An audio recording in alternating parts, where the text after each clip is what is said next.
যুক্তরাষ্ট্রের New York, Virginia, Maryland ও Michigan স্টেটে Federation of Bangladeshi Association in North America ফোবানার ৩৮তম কনভেনশন অনুষ্ঠিত হয়েছে।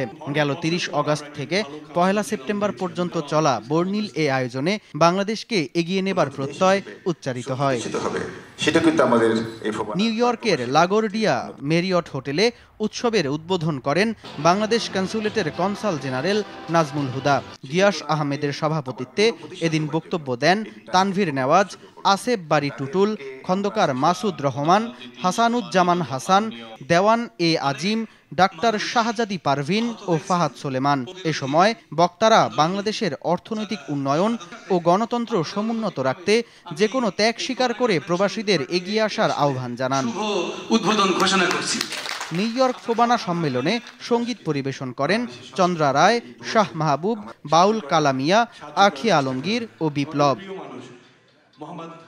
এবারের ফোবানার 4টি কনভেনশনে নিউ ইয়র্ক ফোবানার নেতৃত্ব দেন গিয়াস আহমেদ ও আসেফ বারী টুটুল। মেরিল্যান্ড ফোবানার নেতৃত্ব দেন শাহ নেওয়াজ ও জাহাঙ্গীর কবির বাবলু। মিশিগান ফোবানার নেতৃত্ব দেন আতিকুর রহমান ও বেদারুল ইসলাম বাবলা। ভার্জিনিয়ার নেতৃত্ব দেন মোহাম্মদ আলমগীর ও আবির আলমগীর।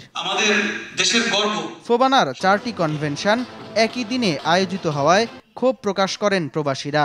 আসছে বছরগুলোতে আরও বড় পরিসরে ফোবানা আয়োজিত হবে এমনটাই প্রত্যাশা তাদের।